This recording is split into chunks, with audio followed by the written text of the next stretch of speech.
Hi everyone, welcome to my YouTube channel. कैसे हैं आप सभी? आई होप आप सभी अच्छे होंगे। सबसे पहले वीडियो को स्टार्ट करने के पहले मैं आप सभी को नए वर्ष की हार्दिक शुभकामनाएं देता हूं। 1 जनवरी को मैं कोई वीडियो अपलोड नहीं कर पाया था, इसीलिए मेरी आपसे बात नहीं हो पाई थी, लेकिन आज थोड़ा सा लेट है, लेकिन फिर भी मैं आप सभी को नए वर्ष की हार्दिक शुभकामनाएं देता हूं। मैं उम्मीद करता हूं कि ये साल खुशियों से भरा हो, आपकी प्रोग्रेस हो, आप खुश रहें। चलिए अब वीडियो को स्टार्ट करते हैं। तो सबसे पहले वीडियो स्टार्ट करने के पहले बता दूं कि हमारा जो नया बैच है वो 1 फरवरी से स्टार्ट होने वाला है। 2 जनवरी वाला बैच ऑलरेडी चल रहा है। अगर 1 फरवरी नए बैच में आपको एडमिशन लेना है तो दिए गए नंबर पर कॉल करके आप अपनी सीट को बुक करा सकते हैं। तो अब बात करते हैं टॉपिक की। मेरे पास आज सैमसंग का एक मॉडल है और इसका मॉडल है सैमसंग A03 कोर। बिल्कुल नया फ़ोन है और इस फ़ोन के अंदर प्रॉब्लम ये है कि ये पावर ऑन नहीं हो रहा है, यानी डेड है, ऑन नहीं हो रहा है। इस फ़ोन को मैंने इस फ़ोन का वीडियो अपलोड करने के लिए इसीलिए सोचा क्योंकि सबसे पहली बात ये खुला नहीं है, बिल्कुल फ्रेश है, अभी तक रिपेयर नहीं हुआ है। दूसरी चीज़, ये जो फ़ोन आप देख रहे हो ये SPD CPU बेस्ड फ़ोन है, इसमें स्पेक्ट्रम CPU लगा है। और जितने भी अभी नए फ़ोन आ रहे हैं जो स्पेक्ट्रम CPU के हैं उनका सर्किट थोड़ा अलग है, तो इसीलिए मैंने सोचा कि थोड़ा नया टॉपिक है, आपको भी एक अच्छी नॉलेज मिलेगी। और तीसरा, इसका सर्किट अवेलेबल नहीं है, तो इसमें हम सीखेंगे कि कोई डेड फ़ोन आता है और सर्किट अवेलेबल नहीं है तो उसको दूसरे सर्किट को स्टडी करके किस तरीके से रिपेयर करना है। तो सबसे पहले कोई भी डेड फ़ोन आता है तो मैंने आपको बता रखा है कि सबसे पहले हम DC पावर सप्लाई पे चेक करेंगे और DC का आई चार्जर का एम्पियर कंजप्शन चेक करेंगे। इसी से कुछ आइडिया लग जाएगा कि फ़ोन में क्या प्रॉब्लम है। तो चलिए मैं आपको दिखाता हूँ। पहले हम चेक करते हैं आई चार्जर पे।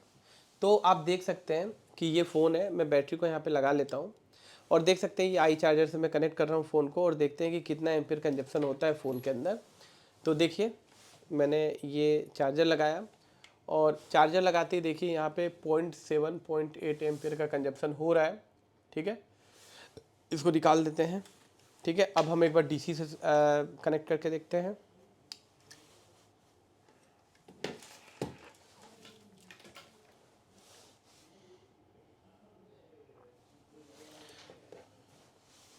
देखिएगा DC पावर सप्लाई से कनेक्ट करने पे क्या होता है। तो ये मैंने जैसे ही कनेक्ट किया ये, तो देखिए सबसे पहले यहाँ पे कोई एम्पियर कंजप्शन नहीं लिया है फ़ोन ने। इससे ये कंफर्म हो जाता है कि इसमें शॉर्ट सर्किट नहीं है फ़ोन में। ठीक है, अगर शॉर्ट सर्किट होगा तो यहाँ पे एम्पियर कंजप्शन होगा। ठीक है, अब मैं इसको यहाँ पे कनेक्ट करके देखिए थोड़ा लूज़ है। ठीक है, मैं एक बार, हाँ ये कनेक्ट हो गया। अब मैं ऑन ऑफ को प्रेस कर रहा हूँ और देखते हैं कितना एम्पियर कंजप्शन लेता है। तो देखिए मैं ऑन ऑफ को प्रेस कर रहा हूँ और यहाँ पे जैसे मैंने ऑन ऑफ को प्रेस किया तो यहाँ पे तो कोई नहीं लिया। एक बार अच्छे से मुझे प्रेस करना होगा, लगता है कनेक्ट नहीं हो पा रहा है। देखिए मैं अगर ऑन ऑफ को प्रेस करता हूँ, अभी भी सही से कनेक्ट नहीं हो पा रहा है। मैं एक बार अच्छे से इसको कनेक्ट करता हूँ, देखिए। ठीक है, और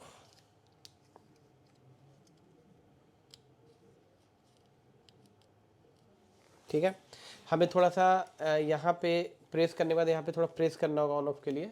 अब देखिए DC पावर सप्लाई में ये प्रेस करने पे देखिए यहाँ पे कोई भी एम्पियर कंजप्शन तो नहीं दिख रहा है।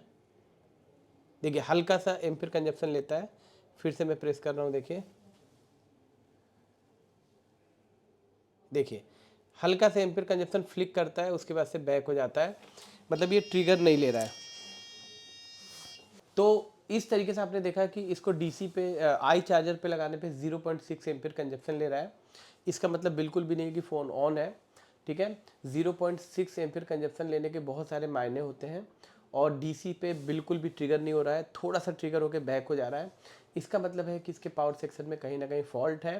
थोड़ा बहुत बूटिंग टाइम भी नहीं हो रहा है प्रोसेस, बस थोड़ा सा लेके और फिर बैक हो जा रहा है। तो इसको हम शुरू से डायग्नोसिस करके देखते हैं कि इस फ़ोन में क्या फॉल्ट है। तो चलिए दोस्तों स्टार्ट करते हैं। तो आप देख सकते हैं कि ये जो हमारे पास फ़ोन है सैमसंग का, ये बिल्कुल फ्रेश है, अभी तक रिपेयर्ड नहीं है। और इसकी जो ऊपर की जो स्टील सील्ड है वो भी अभी निकली नहीं है।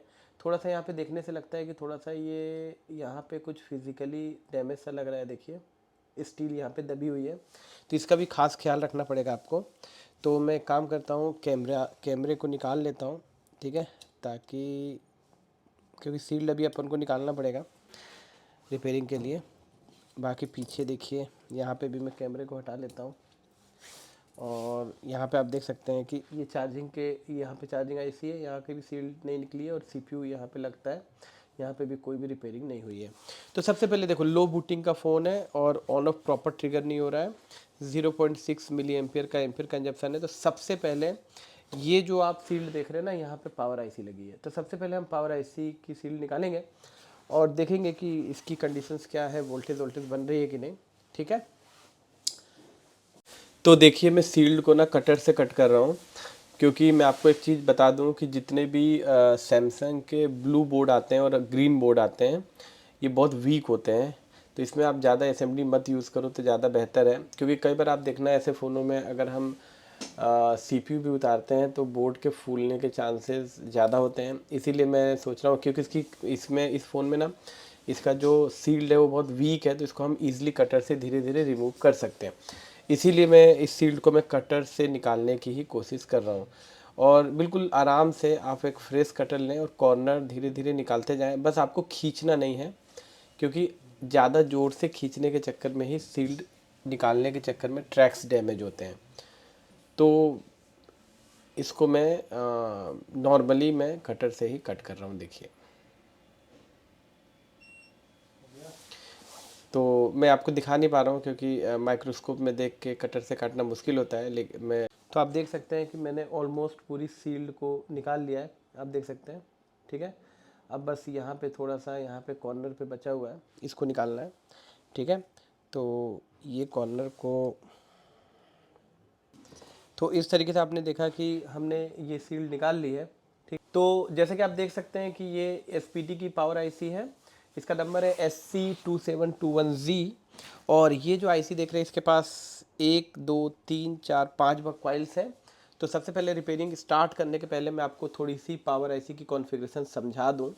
ठीक है, सबसे पहले ये जो आप कॉइल देख रहे हो, इस पे एक वीपीए की वोल्टेज बनती है, वोल्टेज 4PA जैसे मीडियाटेक में बनती थी। ये जो वोल्टेज होती है ये निकल के जाती है 4GPA के लिए। तो अभी इसका कोई कंसर्न नहीं है, इसके सेट के डेड होने से कोई मतलब नहीं है, यहाँ लाइन शॉर्ट नहीं होनी चाहिए। दूसरी वोल्टेज निकलती है 0.6 से 1.2 कोर की सीपीयू के लिए। तीसरी वोल्टेज निकलती है 0.6 से 1.2 कोर की सीपीयू के लिए। और ये जो चौथी कॉइल है, यहाँ पे एक वोल्टेज बनती है 1.8। आपने पढ़ा था कि जितने भी क्वालकॉम या मीडियाटेक के फ़ोन होते थे उसमें एक 1.8 वोल्ट की सप्लाई बनती थी, आपको अगर याद हो। और ये 1.8 की जो सप्लाई होती थी ये जैसे 4GPA पे भी जाती थी, 2GPA पे भी जाती थी, सीपीयू पे eMMC की इनपुट होती थी, आपको याद होगा। तो वो LDO से बनती थी, लेकिन इस मॉडल में ये जो SPD की जो ये आईसी लगी है, इसके अंदर एक 1.8 यहाँ पे बनती है और ये 1.8 सीपीयू में भी जाती है, eMMC का इनपुट भी होता है और काफ़ी सारे आईसीस का इनपुट वोल्टेज होता है 1.8। तो ये बहुत इंपॉर्टेंट वोल्टेज होती है 1.8। अगर ये वोल्टेज कहीं भी ख़राब हो जाए तो ऐसी सिचुएशन में भी आपका फ़ोन डेड हो जाएगा। और ये जो लास्ट वाली कॉइल आप देख रहे हो ना, ये है लो LDO, 1.3 या 1.4 के आसपास की वोल्टेज होती है। और ये जो वोल्टेज होती है ये इसी में से निकल के इसी के अंदर चली जाती है और इसके LDO सेक्शन को ऑन करती है। तो अभी हमारा पहला काम होगा बग को चेक करना। ठीक है, तो हम बग जब चेक करेंगे तो यहाँ पे 0.6 यहाँ पे आएगा 1.8 और यहाँ पे 1.4 आने चाहिए। अब इस फ़ोन में एक चीज़ और देखिए, यहाँ पे आपने अगर मीडियाटेक का फ़ोन पढ़ा था तो उसमें एक्सटर्नल बक कन्वर्टर होता था, उसी तरीके से इसके अंदर भी एक एक्सटर्नल बक कन्वर्टर की तरह एक आईसी दी है। और ये आईसी यहाँ पे एक बक सप्लाई जनरेट करती है 0.6 से 1.2 और ये सीपीयू के लिए भी होती है। तो अगर इस कॉइल पे भी वोल्टेज नहीं बने या आईसी ख़राब हो जाए, उस सिचुएशन में भी आपका फ़ोन ऑन नहीं होगा। तो इस तरीके से आपने देखा कि एक एक्सटर्नल बक कन्वर्टर भी है और 5 यहाँ पे कॉइल्स भी है। तो चलिए सबसे पहले हम स्टार्ट करते हैं और चेक करते हैं कि अगर हमारे फ़ोन में डेड आता है लो बूटिंग में तो कैसे डायग्नोसिस करना है। सॉर्टिंग तो देखो है नहीं, क्योंकि डीसी पावर सप्लाई ने ऑटो एम्पियर नहीं लिया। तो मैं सबसे पहले इस बोर्ड को यहाँ पे ऐसे करके टाइट करूँगा। और मुझे सिर्फ, मैंने आपको मेरे हर वीडियो में बताया है कि जब भी किसी डेड फ़ोन को हम रिपेयरिंग करते हैं, ठीक है, कोई भी डेड फ़ोन अगर आप रिपेयरिंग करोगे तो सबसे पहले आपको चार्जिंग वाला पत्ता लगाना है इस तरीके से। देखो, ये LCD का फ्लेक्स लगाने की ज़रूरत नहीं है, आपको सिर्फ क्या लगाना है, चार्जिंग का फ्लेक्स लगाना है। ठीक है। और देखो सबसे पहले इसकी चार्जिंग आईसी तो बैक साइड में लगी है, तो बीपीएच वहाँ जाके चेक करने की जरूरत नहीं है, हम इस आईसी के आसपास भी चेक कर सकते हैं बीपीएच, ठीक है। तो देखिए सबसे पहले मैंने यहाँ पे चार्जिंग का पत्ता लगा लिया है और अब मैं चेक करने जा रहा हूँ यहाँ की वोल्टेजेस, ठीक है।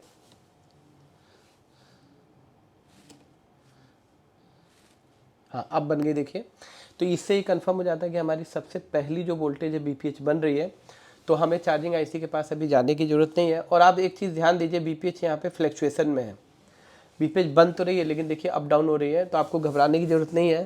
कि अगर कभी बीपीएच अप डाउन हो तो एक बार आप बैटरी को लगा के बीपीएच चेक कर लो, ठीक है। कई बार बैटरी निकली होती है ना, तो मीडियाटेक या एसपीडी के फ़ोन्स में बीपीएच का फ्लक्चुएशन होता है, तो ये कोई फॉल्ट नहीं है। कई लोग सोचते हैं कि ये फॉल्ट है, अभी इसको अपन लगा के चेक करेंगे ना, तो देखिए ये स्टेबल हो जाती है लगभग। तो इस तरीके से ये बीपीएच स्टेबल है। अब हमारा दूसरा स्टेप होता है कि अगर बीपीएच बन गई है तो या तो आप ऑन ऑफ पे डायरेक्ट वोल्टेज चेक कर लो, या फिर ऑन ऑफ पे तो वोल्टेज आते होंगे क्योंकि थोड़ा सा ट्रिगर हो रहा था, या फिर अपन बक चेक करके एक बार देखेंगे। तो अपन बक चेक करते हैं। तो एक तो आपने चेक किया, बीपीएच तो बनी गई, अब हम चलते हैं बक चेक करने, ठीक है। तो ये पहली जो बक है, यहाँ पे अगर जब आप चेक करोगे ना, तो यहाँ पे देखो, यहाँ पे कोई वोल्टेज नहीं मिलनी चाहिए क्योंकि ये वीपीए होती है, ये वोल्टेज बनेगी सिम लगाने के बाद, ठीक है। अब हम दूसरी वोल्टेज इस पे चेक करते हैं, ये जो है कोर की सप्लाई है, तो इस कॉइल पे ना चेक करके हम इस कैपेसिटर पे चेक कर सकते हैं। 0.6 से 1.2 बनना चाहिए। तो आप देख सकते हैं यहाँ पे 0.6 तो नहीं बन रहा है ना, 1.2 बन रहा है।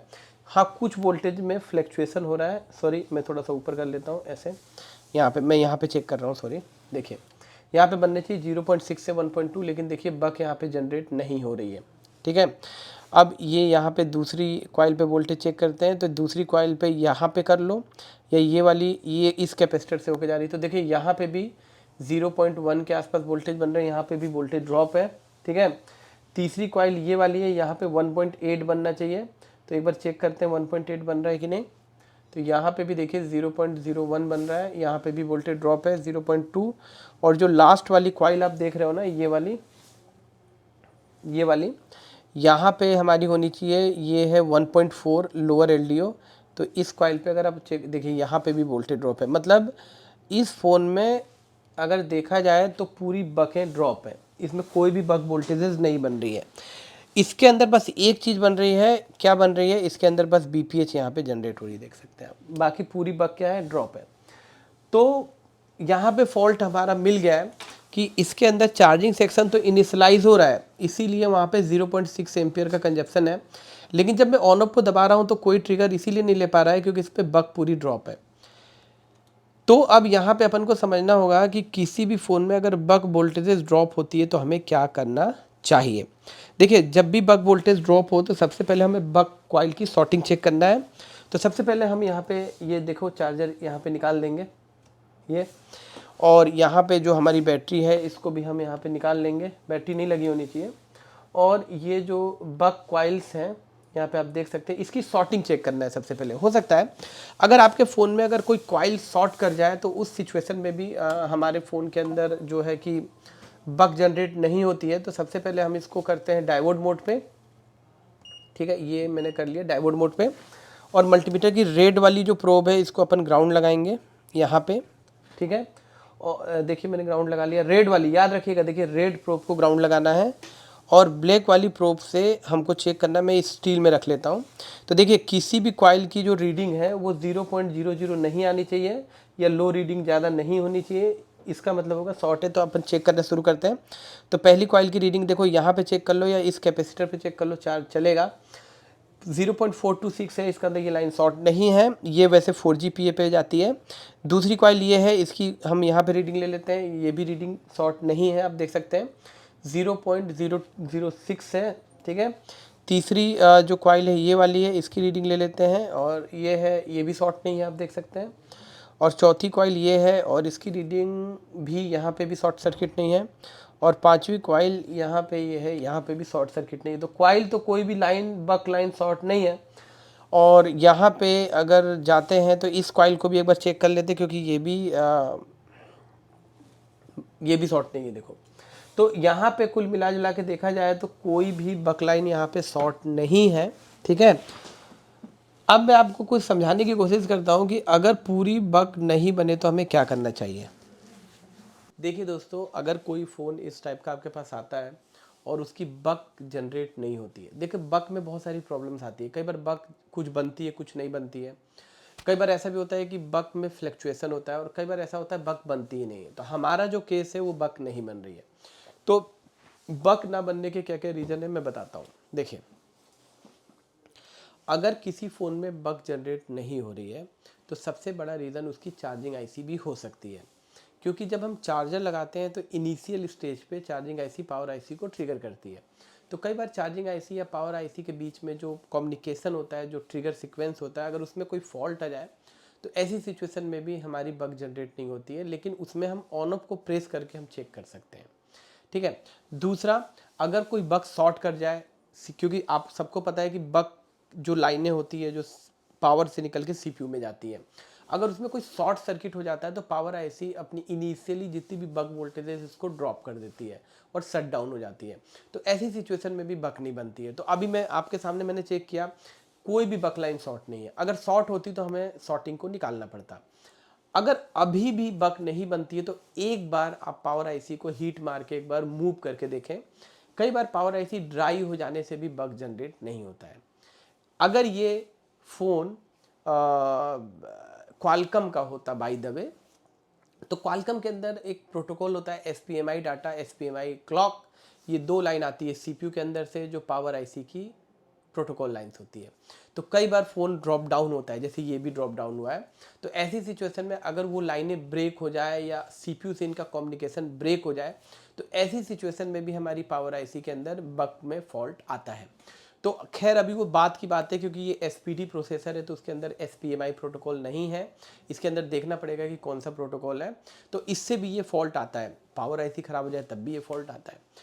अब मेन पॉइंट पे हम आते हैं। देखिए, कभी अगर आपने सर्किट देखा हो, वैसे मैं अभी दिखाता हूँ आपको, इस मॉडल का सर्किट नहीं है लेकिन ये आईसी किसी दूसरे मॉडल में लगती है, उसका मैं दिखा देता हूँ आपको।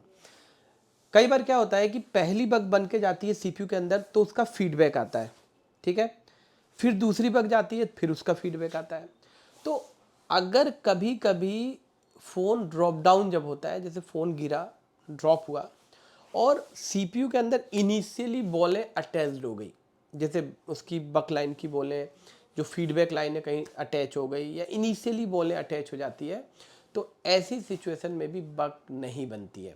कई बार आपने देखा होगा कि बहुत सारे फ़ोन्स में सेट डेट आता है और हम सीपीयू रिवॉल्व कर देते हैं और सेट ठीक हो जाता है।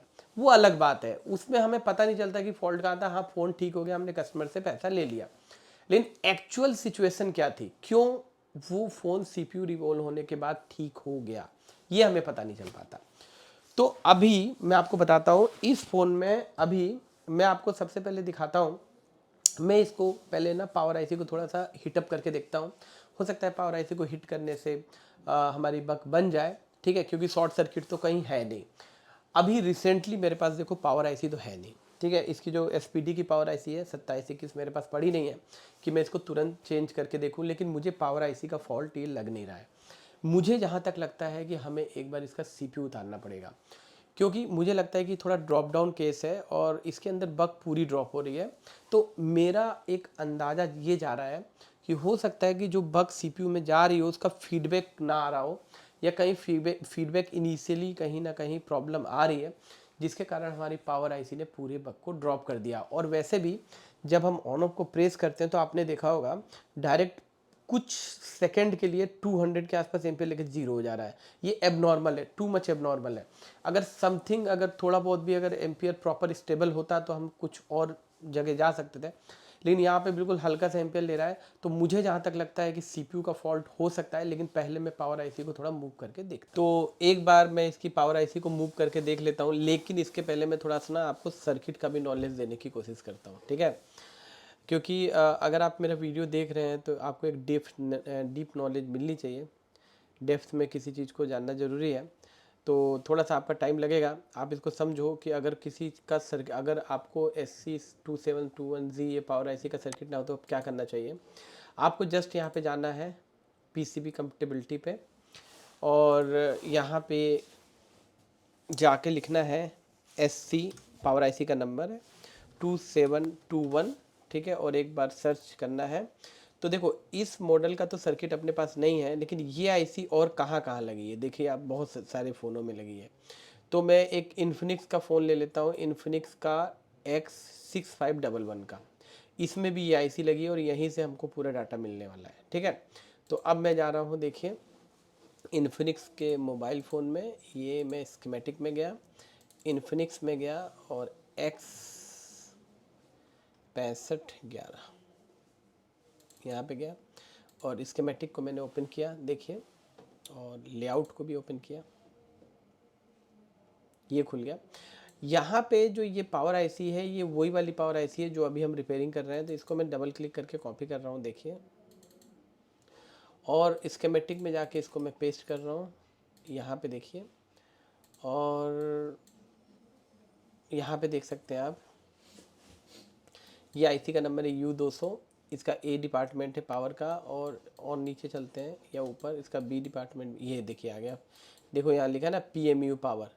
तो आपको मैं क्या दिखाना चाहता हूँ, इसको आप समझो। देखो यहाँ पे आप ध्यान से देखो, यहाँ पे कुछ बक कॉइल की कॉन्फ़िगरेशन दी गई है, जो अभी मैंने बक कॉइल आपको दिखाया ना, देखो यहाँ पे कितनी बक कॉइल थी, यहाँ पे देखो 1 2 3 4 5, पावर आईसी के पास 5 बक कॉइल्स थी, ठीक है।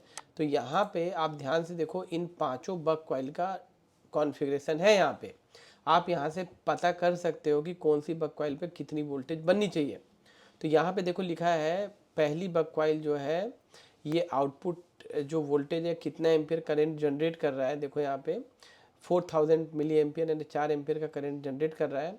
और मैं आपको बताता था 0.6 से 1.2 की वोल्टेज बनती है, और डिफ़ॉल्ट ऑन यानी चार्जर लगाने पे बननी चाहिए। दूसरी भी सीपीयू के लिए है, तीसरी भी सीपीयू के लिए है, और चौथी भी सीपीयू के लिए है। जो पांचवी वोल्टेज है, ये पीए के लिए आप देखो, और ये वोल्टेज देखो यहाँ पे ऑफ है, मतलब ये सिम लगाने के बाद बनेगी। मतलब ये हुआ कि ये चारों वोल्टेज बननी चाहिए थी जो नहीं बनी, ठीक है। अब बनी क्यों नहीं, इस देखो यहाँ से आप देख सकते हो कितना एम्पियर का करंट जनरेट होता है, वोल्टेज कितनी होगी, देखो मैंने बताया था 0.6 से 1.2, 0.6 से 1.2, 1.4 एंड लो एलडीओ, और यहाँ पे मैंने बताया था 1.8, है ना। और ये वाली तो बनेगी नहीं अभी। तो देखो ये इसकी पीएम है, ये वाली। तो यहाँ पे आप ध्यान से देखो, पहली बक यहाँ पे बन के निकल रही है, देखो यहाँ पे देखो, इसका नाम है वीडी कोर, ये सीपीयू पे जा रही है, ये निकल के जाती है और सीपीयू पे जाती है। और जैसे ये सीपीयू पे जाती है तो इसका देखो यहाँ पे ना फीडबैक आता है, आप देख रहे हो। उसके बाद ये दूसरी वोल्टेज बनती है सीपीयू के लिए, ये वाली VDD-ARM की, और इसका भी देखो यहाँ पे फीडबैक आ रहा है। आप समझो मैं क्या बताना चाह रहा हूँ। तीसरी वोल्टेज देखो बन के निकल रही है और इसी में जा रही है, मतलब ये हाई लो एलडीओ है, वैसे 1.4 है, लो एलडीओ है। तो ये सीपीयू के अंदर नहीं जाती है, तो देखो इसका यहाँ पे फीडबैक भी नहीं है, ठीक है। और यहाँ पे देखो नेक्स्ट वोल्टेज है VDD 1.8 के आसपास। तो आपको पता है ये वोल्टेज सीपीयू के लिए नहीं बनी है, ये पूरे फ़ोन में डिस्ट्रीब्यूट हो रही है, इसीलिए इसका भी देखो फीडबैक नहीं है। और यहाँ पे ध्यान से देखो, एक पीए की वोल्टेज निकल रही है, तो ये तो वैसे भी नहीं निकलेगी, क्योंकि ये जो वोल्टेज है ये बेसिकली निकलेगी सिम लगाने के बाद। तो यहाँ पे फंडामेंटली देखा जाए तो 4 कॉइल पे वोल्टेज बग बननी चाहिए, लेकिन किसी कॉइल पे नहीं बन रही है। तो देखो पहला मेरा कॉन्सेप्ट है कि हो सकता है पावर ख़राब हो, इसीलिए क्योंकि एसपीडी का सीपीयू है, तो पावर में फॉल्ट ज़्यादा आता है। तो पावर आईसी को आप रिप्लेस करके देख सकते हो। दूसरा है कि बग शॉट है नहीं इसमें। तीसरा मुझे थोड़ा डाउट ये लगता है कि सीपीयू अगर इनिशियली अगर फॉल्टी हो जाए, कई बार बॉल्स की भी दिक्कत आती है, ये फीडबैक्स में प्रॉब्लम्स आती हैं, तो इस सिचुएशन में हमारी जो ये पावर आईसी ये डिसेबल हो जाती है और ये पूरी बग बनानी बंद कर देती है, ठीक है। तो ऐसी सिचुएशन में भी हमारी बग जनरेट नहीं होती है। तो सबसे पहले मैं इसका पावर आईसी पे हीट करके देखता हूँ, अगर फिर भी बग नहीं बनती है तो फिर मैं सीपीयू को एक बार रिवॉल्व करके देखूंगा। तो चलिए पहले स्टार्ट करते हैं, पहले पावर आईसी पे काम करके देखते हैं, क्योंकि नई पावर आईसी तो मेरे पास देखो है नहीं, ठीक है। तो मैं सबसे पहले इसको पीसीबी होल्डर में फिक्स करता हूँ बोर्ड को, ठीक है। थोड़ा सा फ्लक्स लगा लेते हैं, ठीक है, और देखते हैं इसको।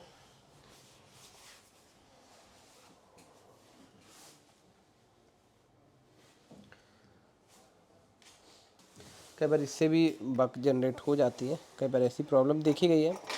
तो बस मैं एक बार अप्लाई करके देखता हूँ।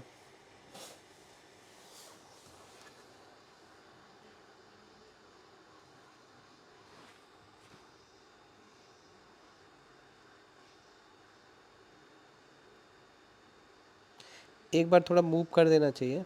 बस मैं कैपेसिटर को उठा के देखने की कोशिश कर रहा हूँ कि मूव हुई होगी कि नहीं। इससे क्या होता है कि मूव कर देने से एक बार कई बार चल जाता है, ठीक है। और फिर देखते हैं, अगर अभी भी नहीं, अगर बग बनती है तो एक बार फिर सीपीयू को उठाने की कोशिश करेंगे हम, और मैं बताऊंगा आपको कि क्यों ऐसी प्रॉब्लम आई थी। मल्टीमीटर की लाइट ऑन है, ठीक है। अब एक बार चेक करते हैं बग बन रही कि नहीं बन रही, ठीक है। तो यहाँ पे आप थोड़ा ध्यान दो, पहले तो बीपीएच चेक कर लेते हैं। तो यहाँ पे देखो बीपीएच तो बन गई 4 पूरी प्रॉपर, और इस पे तो नहीं बनेगी, इस पे चेक करते हैं। देखिए अभी भी बग यहाँ पे जनरेट नहीं हो रही है, आप देख सकते हैं यहाँ पे भी जनरेट नहीं हो रही है। इसका मतलब है कि फ़ॉल्ट अभी भी स्टेबल है, अभी भी फ़ॉल्ट ठीक नहीं हुआ है। अब चलते हैं हम एक बार सीपीयू को एक बार उतारते हैं और देखते हैं कि क्या सीपीयू से फ़ॉल्ट है। तो इस तरीके से सीपीयू के ऊपर एक ये कवर है, तो इसको हम निकाल के देख लेते हैं कि हमें सील्ड काटने की ज़रूरत पड़ेगी या नहीं, या हो सकता है इस कवर को निकालने के बाद सीपीयू आराम से बाहर आ जाए, सील्ड काटने की ज़रूरत ना पड़े। तो हल्का सा हीट अप करके आप इस कवर को इजीली निकाल सकते हैं। तो देखिए,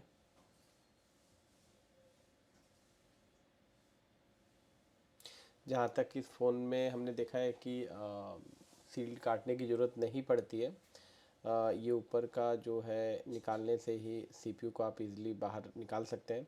तो आप देख सकते हैं सीपीयू आपके सामने है, और हीट सिंक जो पेस्ट है ऊपर लगा हुआ है सीपीयू का, ये आपका स्पेक्ट्रम का सीपीयू है, और इसके ऊपर ये हीट सिंक ग्लू, इसको बाहर निकाल लेते हैं ये।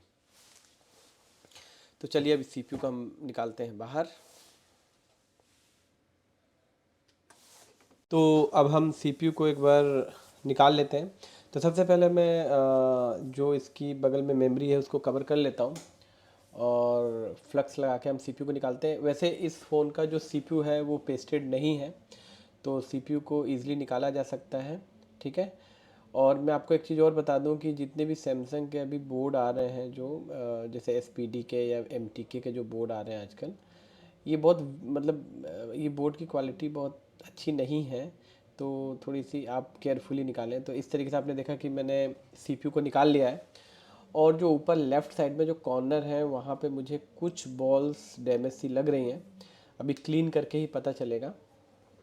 तो एक बार हम सीपीयू को अच्छे से क्लीन कर लेते हैं। ये वीडियो मैंने इसको इस तरीके से इसीलिए बनाया है क्योंकि जो हमारे नए स्टूडेंट हैं उनको पूरा प्रोसेस भी पता चले। मैं इस वीडियो को स्किप कर सकता था, लेकिन मैंने नहीं किया ताकि आपको भी पता चले कि प्रॉपर काम कैसे होता है, कैसे सीपीयू निकाल के कैसे इंस्टॉल करता है। तो इसमें फ्रेशर्स भी देख सकते हैं, और जो ऑलरेडी काम करते हैं जो लोग, वो भी इसको इस वीडियो का को एंजॉय कर सकते हैं और पूरा प्रोसेस देख सकते हैं। तो एक बार हम पूरी बॉल्स को क्लीन कर लेते हैं। एक कॉर्नर पे कुछ बॉल्स डैमेज है, मुझे लगता है कि ये फिज़िकल डैमेज फ़ोन है और फॉल डाउन हुआ होगा। इससे सीपीयू के अंदर की जो बॉल्स हैं कुछ डैमेज हुई हैं, और इसीलिए बक ड्रॉप हो गई थी। तो अभी पूरा क्लीन करके हम देखेंगे कि कौन सी बॉल डैमेज है, क्योंकि अभी थोड़ा सा क्लैरिटी वैसी नहीं दिख रही है कि आपको ऐसे दिख जाए, लेकिन मुझे दिख चुका है। एक्चुअल में पहले मैं 0.7x पे काम कर रहा था लेंस पे, तो अभी मैं 0.5x पे काम कर रहा हूँ, तो थोड़ा क्लैरिटी डाउन हो गई है। तो थोड़ा सा आप इसका ध्यान रखेंगे। तो देखिए मैं आपको क्लोज़ करके दिखाता हूँ। तो इस तरीके से आपने देखा कि हमने पूरा क्लीन कर लिया। देखिए क्लोज़ करके मैं दिखाता हूँ, ये यहाँ पे इस कॉर्नर पे देखिए कुछ बॉल यहाँ पे डैमेज है, जैसे कि आप देख रहे हैं। ये देखिए यहाँ पे 1 2 3 बॉल्स डैमेज है, 4 बॉल्स डैमेज है, देखिए यहाँ पे, ठीक है। तो इनके पैड को बनाना पड़ेगा, क्योंकि देखिए पेस्टेड तो था नहीं। अगर पेस्टेड सीपीयू निकालते और बॉल डैमेज होती तो चलो समझ में आता कि मेरे से डैमेज हुई है। लेकिन आप देखो यहाँ पे ये बॉल जो है ना, ये नॉन पेस्टेड की डैमेज होने का मतलब ये बॉल पहले से डैमेज थी, देखिए। तो इसको हल्का हल्का स्क्रैच करके हम इसके पैड को बना लेते हैं, और उसके बाद हम सीपीयू को एक बार इंस्टॉल करके देखेंगे, ठीक है। देखिए ये कुछ पैड्स यहाँ निकले हुए हैं। तो इससे ये बोल सकते हैं कि ये जो फ़ोन था ये फिज़िकल डैमेज फ़ोन था। ठीक है, तो इस तरीके से हम फॉल्ट को स्टेप बाय स्टेप इस तरीके से डायग्नोसिस करते हैं। तो इस तरीके से मार्केट में काफ़ी सारे पैड्स आते हैं और ये इसको हमें बनाना नहीं पड़ता, इस तरीके से ये रेडीमेड होते हैं। बस इसको रख के हमें सोल्ड करना होता है और यूवी मास्किंग करके और इसको स्क्रैच करके और बस आईसी को लगा दो, बस इतनी काम होता है। तो इस तरीके से पैड को हमने यहाँ पे पूरे हमने इंस्टॉल कर लिया और इसको एक बार यूवी मास्क से एक बार टाइट लगा देंगे तो ये फिक्स हो जाएंगे। तो देख सकते हैं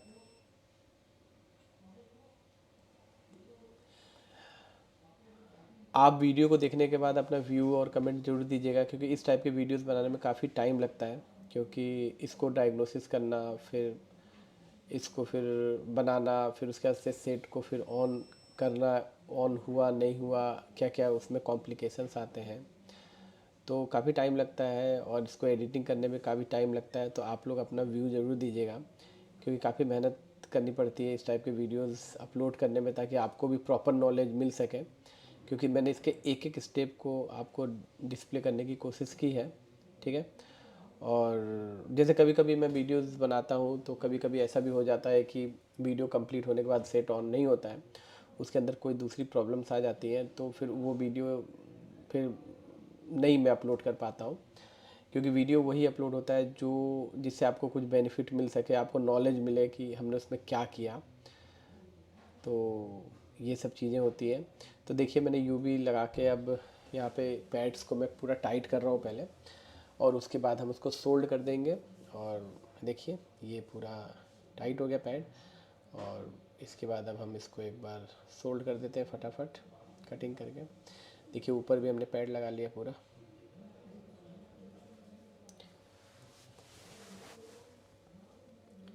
तो इस तरीके से आपने देखा कि ये टाइट हो गया है पूरा। अब कट करके और इसको जस्ट सोल्ड करके और स्क्रैच कर देंगे तो ये फिक्स हो जाएगा। ठीक है,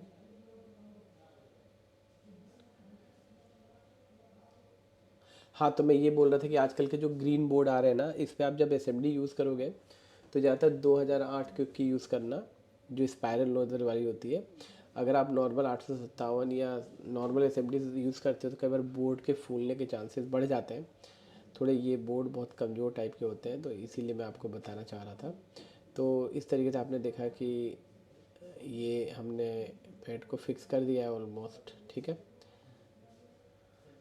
ये देख सकते हैं आप। जो ऊपर एक पैड आप देख रहे हो ना, वो इम्पोर्टेंट नहीं है, 3 पैड ही बनाने होते हैं। वो ग्राउंड से अटैच्ड है तो एनसी है, तो उसको मैंने इसीलिए छोड़ दिया। बाकी जो 3 पैड हैं इसको हमने बना लिया है। देखिए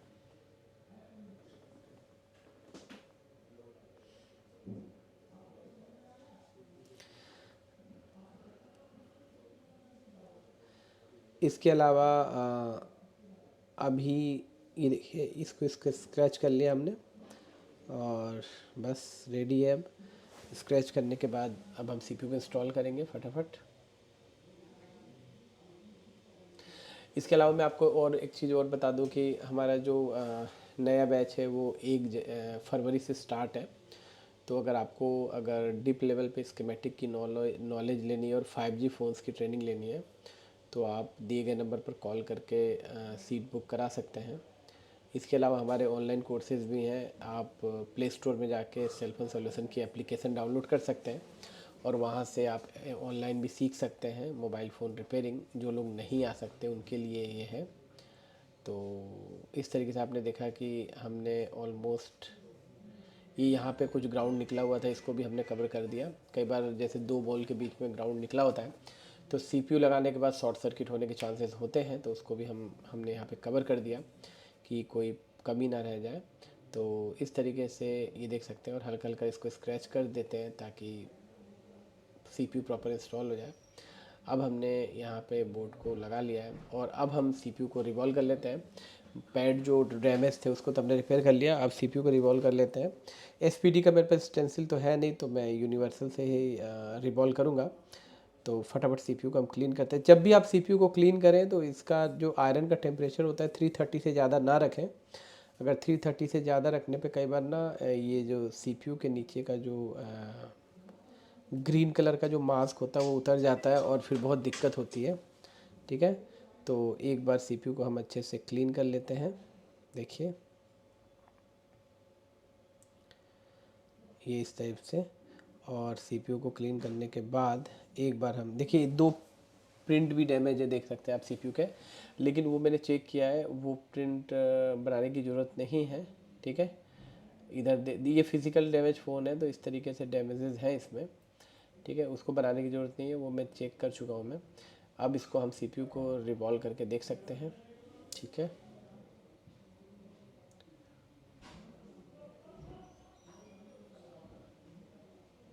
अगर सीपीयू के ऊपर आपको कहीं ब्लैकिश कलर का अगर कुछ भी अगर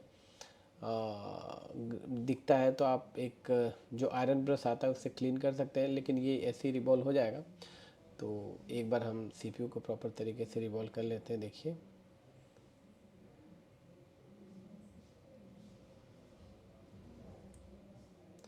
मैंने अभी यूनिवर्सल से ही रिवॉल्व किया है, ये हमारा सीपीयू रिवॉल्व हो चुका है।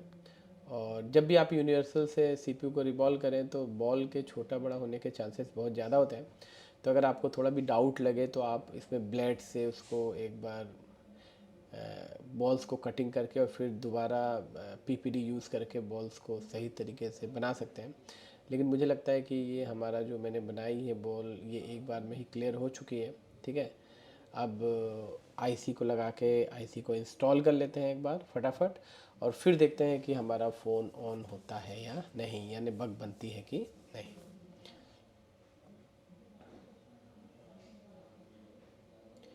ये सीपीयू इंस्टॉल हो गया। अब जस्ट इसको इंस्टॉल करके हीट करके बस लगा लेना है।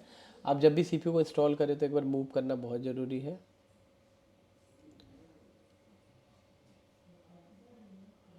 ये सीपीयू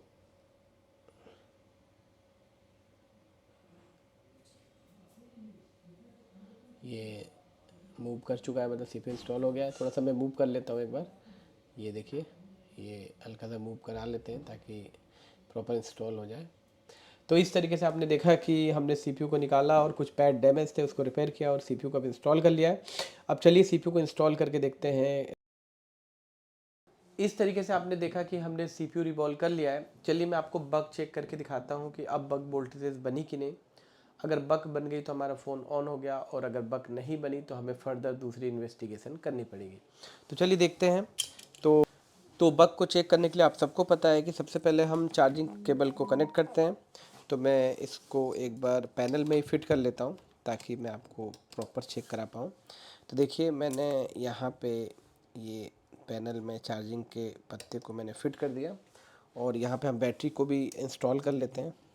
ठीक है, ये बैटरी और चार्जिंग फ्लेक्स, मैंने डिस्प्ले कनेक्टर नहीं लगाया, शुरू से ही मैंने नहीं लगाया, इसको लगाने की ज़रूरत नहीं है।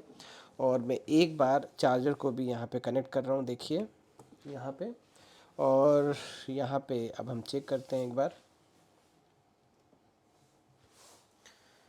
तो देखिए सबसे पहले बीपीएच एक बार चेक कर लेते हैं बनी कि नहीं। तो बीपीएच यहाँ पे बन गई। अब ये वाली कॉइल पे तो वोल्टेज वैसे भी नहीं बनेगी, आप सबको पता है। अब दूसरी कॉइल पे इस पे चेक करते हैं। तो आप देख सकते हैं कि इस पे चेक करने पे हमारी 0.8 बन चुकी है। ठीक है, और दूसरी ये वाली कॉइल है, इस पे चेक करते हैं, इस पे 1.1, ये भी सही है सीपीयू के लिए। और तीसरी कॉइल है ये वाली, ये यहाँ पे 1.8 शायद बनती है, तो आपने देखा था। तो यहाँ पे देखते हैं ये भी बन चुकी है। और ये वाली जो कॉइल है यहाँ पे 1.4 के आसपास बनती है, ये भी बन चुकी है। ठीक है, थोड़ा सा मैं इधर करके दिखा रहा हूँ, ये देखिए यहाँ पे। इसका मतलब आपको लग रहा है कि बग बन चुकी है, मतलब सीपीयू ही फॉल्टी था।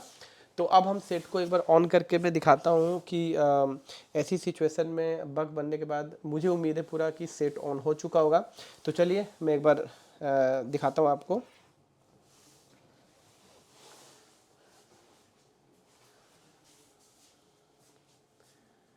तो एक बार मैं पूरा फ़ोन को फिट कर लेता हूँ। तो ये मैं डिस्प्ले कनेक्टर और चार्जिंग कनेक्टर और ये अपना बैटरी कनेक्टर लगा लिया मैंने। और सबसे पहले यहाँ पे हम देखते हैं कि इसका जो आप देख सकते हैं ये मैंने निकाल दिया है और ये एम्पियर कंजप्शन हो चुका है और आप देख सकते हैं कि ये चार्जिंग का लोगो आ चुका है। इसका मतलब हमारा फ़ोन ऑन हो चुका है। तो एक बार मैं फ़ोन को प्रॉपर एक बार ऑन करके देखता हूँ, कहीं स्टक तो नहीं हो रहा या कहीं कोई और फर्दर प्रॉब्लम्स तो नहीं है। तो एक बार फ़ोन को ऑन करके दिखाता हूँ मैं आपको।